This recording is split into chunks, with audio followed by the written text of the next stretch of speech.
Hello everyone, and welcome to an Introduction to Literary Criticism. Hopefully you've already watched my video, Introduction to Literary Analysis, and are ready to go a bit deeper in your analysis of literature. Before we delve into the subject, I want to set some expectations about what we'll cover. There won't be any fancy graphics, animations, or other attempts to entertain you. My aim is to educate a beginner on the rudiments of literary criticism as concisely as possible. This is a video which will reward the serious student who watches through from beginning to end, but then returns as many times as required until they are satisfied that they have a good understanding. Firstly, it's important to understand that literary criticism is a vast field with numerous schools. Given this diversity, it's impossible to be comprehensive in breadth in a single lecture. Therefore, I'll be focusing primarily on theories relevant to my research, which is diaspora literature. The schools I cover, largely modern literary criticism from the last 50 years, are perhaps those most useful for contemporary literary scholars, whomever you are studying. Now, even though I have jettisoned many schools of literary criticism already for this video, there are still many left to get through. My attention to each school will not be equal. Rather, it will be directly proportional to how relevant it is to my research on diaspora literature. I am interested in diaspora, race, identity, and belonging. Therefore, the major schools related to fit into these categories labelled here as cultural and narrative and memory. However, for the schools of literary criticism that I cover in less detail in the other categories, I will endeavour to at least point you in the right direction, particularly through recommended readings. For those of you seeking a deeper understanding of literary criticism than I can give here, I recommend my graduate school course titled Literary Criticism. It offers an in-depth exploration of these concepts. I hope to upload videos from that course in due course. Remember, these video lectures are designed to initiate your journey into literary criticism and foster classroom discussions. Finding areas of literary criticism that resonate with you is crucial. There's no substitute for personal exploration. I encourage you to read extensively about both the literary works themselves and the literary criticism that intrigues you. I recommend key books at the introductory level for each school through to more challenging reads. Lastly, it's not normal to be overwhelmed by the sheer amount and complexity of literary criticism. I experienced this too when I was doing my PhD and considering which theories to use. Don't expect to grasp everything immediately.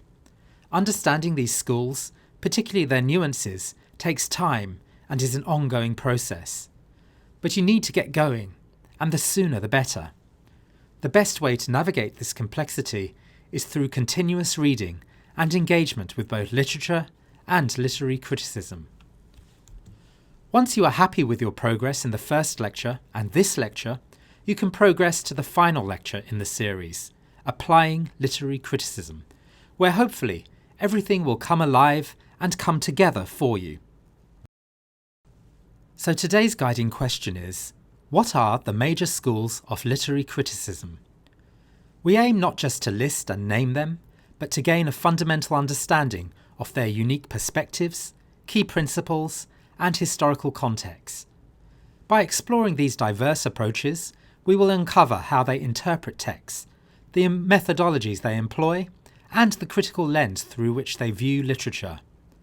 This exploration will enable us to appreciate the richness and complexity of literary analysis, offering insights into how different schools of thought contribute to our overall understanding of literature.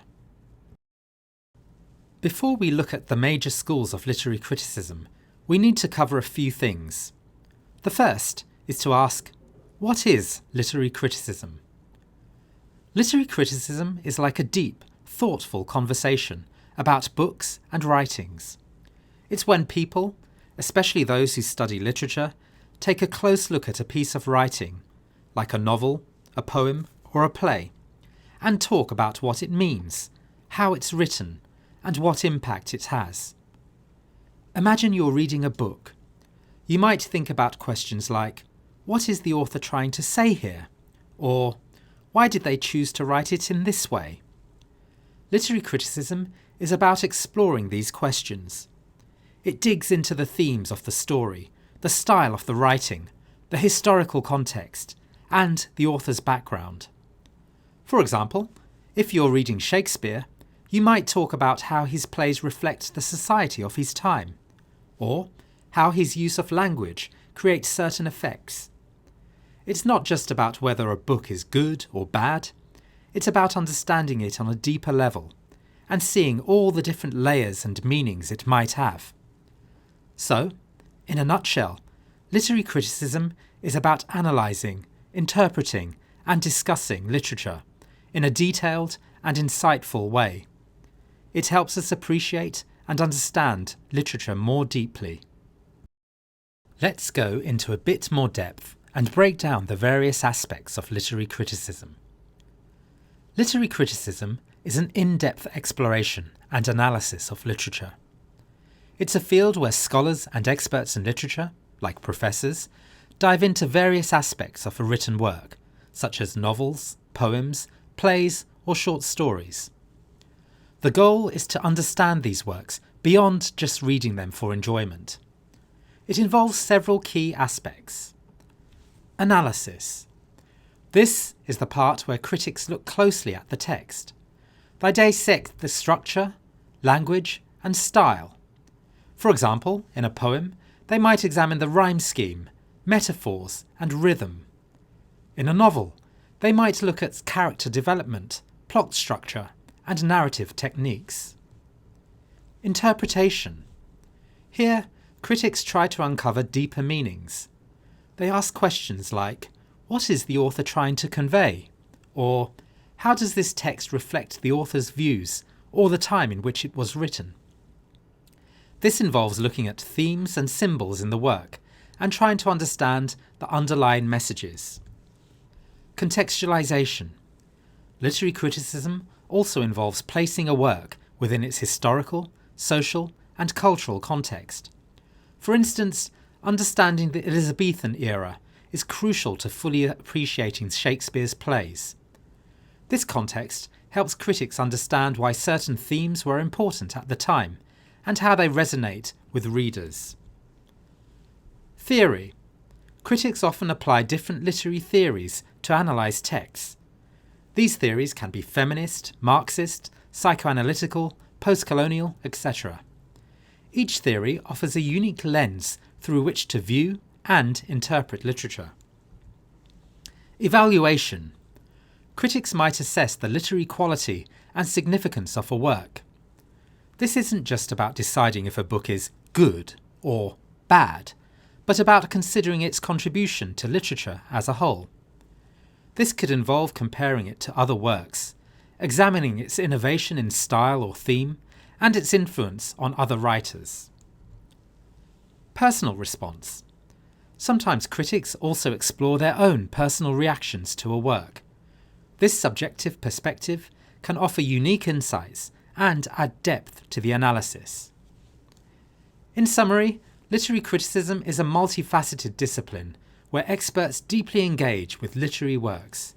They analyse, interpret, contextualise, and evaluate these works, applying various theoretical perspectives to gain a comprehensive understanding of both the text itself and its broader implications in the literary world. Now, one more caveat. Should it be literary criticism or literary theory? Literary criticism and literary theory are closely related fields within the study of literature, but they serve different purposes and employ different methods.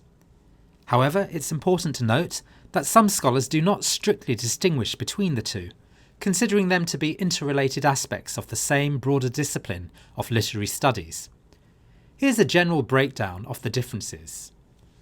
Literary criticism. The focus here of literary criticism primarily involves the evaluation, analysis, and interpretation of literary works. It seeks to explore and explain the meaning of a text, considering aspects like theme, structure, style, and context. Method. Critics often employ various techniques and perspectives to critique a text, drawing from their own insights, the work's historical context, the author's background, and the text's impact on readers. Goal. The goal of literary criticism is to enhance understanding and appreciation of literature, offering perspectives that deepen the reader's engagement with a text. Now, literary theory. The focus, literary theory, on the other hand, is more abstract and philosophical. It provides frameworks and methodologies for analysing and understanding literature. It's concerned with the fundamental questions about the nature of literature and what constitutes literary study. The method. Theoretical approaches may include structuralism, post-structuralism, Marxism, feminism, psychoanalytical theory, and so on. These theories provide lenses through which literature can be examined and understood. The goal. The aim is to offer broad paradigms for understanding literature, culture, and the role of the reader and writer, rather than focusing on the analysis of specific texts. Now, despite these differences, the boundaries between literary criticism and theory are often fluid, as they are in this lecture. Many scholars and critics integrate theoretical perspectives into their critical work, and vice versa. In contemporary literary studies, theory and criticism frequently intersect and influence each other, making the distinction less clear-cut. So, while understanding the differences can be useful, it's equally important not to get too caught up in strictly separating the two.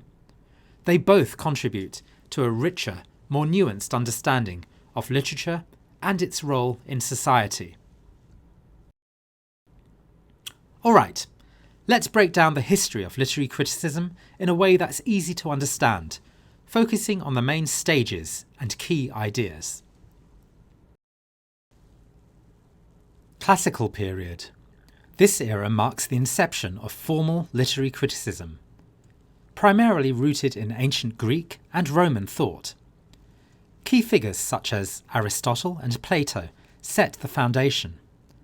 Aristotle's Poetics is seminal, offering the earliest surviving form of literary theory, especially in its analysis of tragedy and epic poetry. Plato, in works like The Republic, pondered the moral and societal role of poetry. Their discussions encompass the function of literature, the role of the poet, and the impact of literature on the audience, establishing enduring critical principles. Literary criticism in the Middle Ages was heavily intertwined with religion, particularly Christianity. The primary focus was in interpreting texts, notably the Bible, in a manner that reinforced religious doctrines and moral teachings. This period saw the rise of allegorical interpretation, where literary works, including those from classical antiquity, were often read as allegories of spiritual truths. Figures like St. Augustine and Thomas Aquinas contributed significantly to this theological approach to literature. The Renaissance brought a resurgence in the interest of classical literature, characterized by a humanist approach.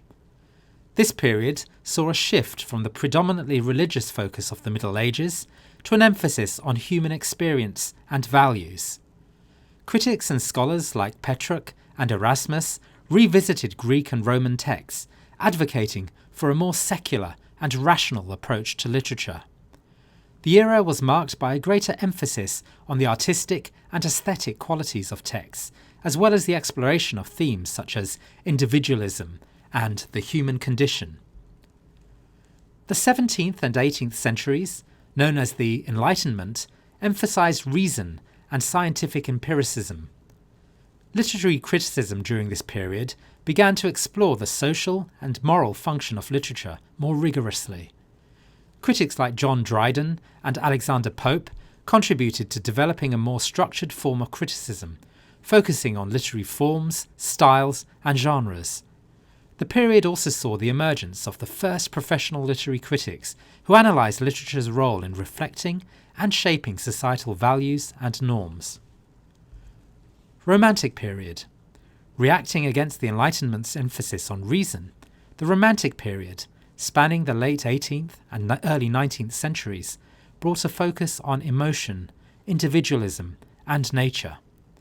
Romantic critics like William Wordsworth and Samuel Taylor Coleridge emphasised the importance of individual emotional experience and imagination in literature. This era expanded the scope of literary criticism to include the exploration of the subconscious and the valorisation of the natural world, marking a significant shift from the rational and structured approach of the Enlightenment. Each of these periods contributed distinct and crucial elements to the evolution of literary criticism, reflecting broader cultural, philosophical, and social changes of their times. Whilst it's perhaps unfair to say that these schools of literary criticism are of no worth today, it is perhaps true to say that they have been somewhat superseded by modern literary criticism. The modernist period and postmodernism comprise most of the literary criticism schools used today. I want to sound a note of caution about using modern literary criticism. Many of these theories, post-colonial theory, cultural studies, feminist theory, etc., come with an agenda. Often, as in my research on Japanese diaspora literature, this can be illuminating and valuable.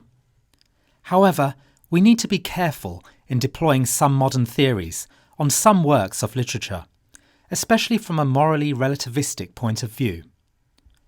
For instance, applying queer theory to a literary work from a non-Western or non-modern historical context can be problematic.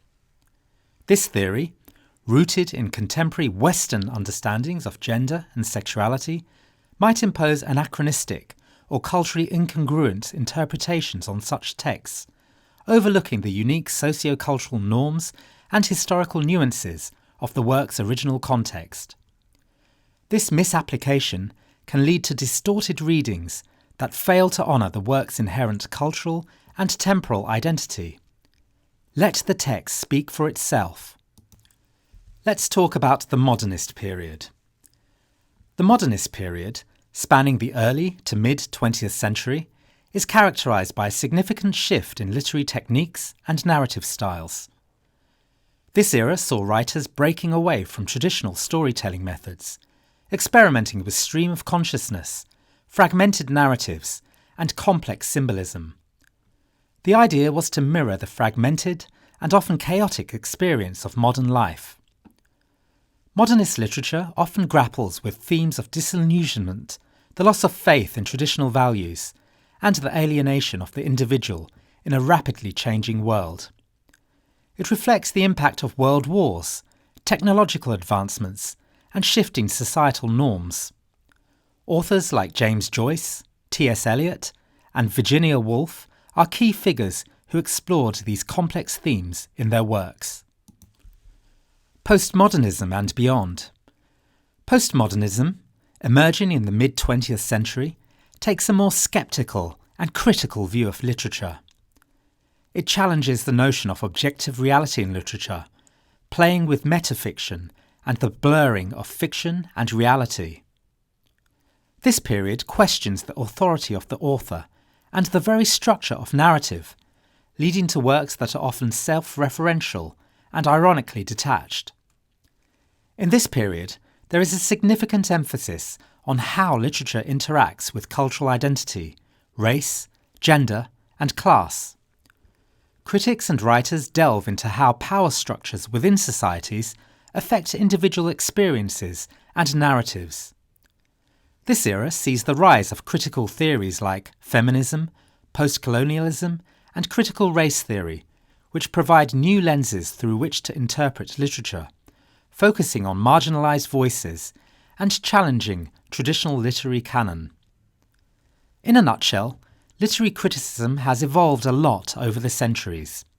It moved from focusing on religious interpretations and classical standards to exploring human emotions, societal reflections, and even questioning the role and nature of literature itself.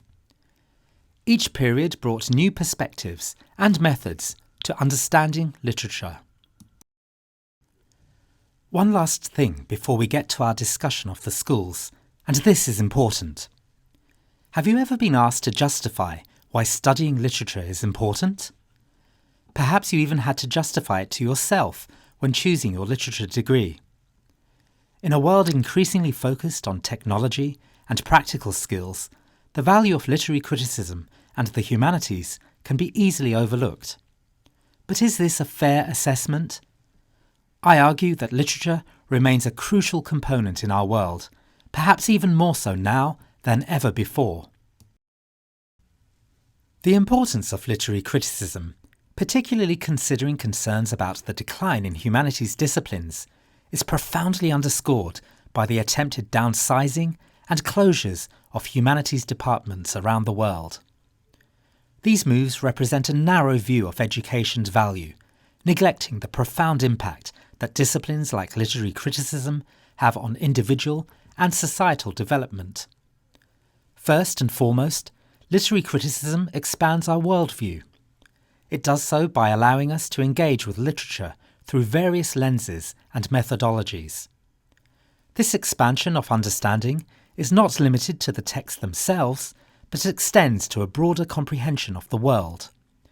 Different styles of literary criticism encourage us to consider perspectives other than our own, fostering empathy and cultural awareness. Furthermore, literary criticism is essential for a deeper understanding of literature. It equips us with tools to study, evaluate, and interpret various literary forms such as novels, short stories, and poems. For anyone aspiring to write critical essays or book reviews, exposure to literary criticism is invaluable, offering frameworks to articulate insights and viewpoints effectively. Additionally, literary criticism is a catalyst for innovation in writing.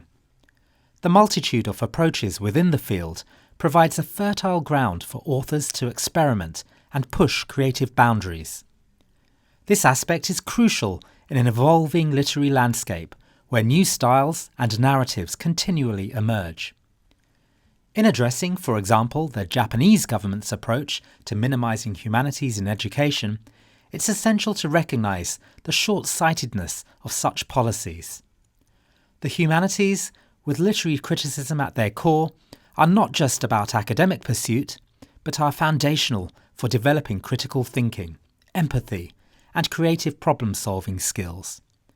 They are indispensable for understanding the human condition and navigating the complexities of our global society. Literary criticism is, therefore, a vital tool for personal growth and societal development. Its role in expanding worldviews, deepening literary understanding, and fostering new writing styles cannot be overstated. As we face complex global challenges, the humanities, and literary criticism in particular, remain more relevant than ever, providing the skills and perspectives necessary to navigate and understand an increasingly interconnected world. Okay, let's move on to our first school of literary criticism.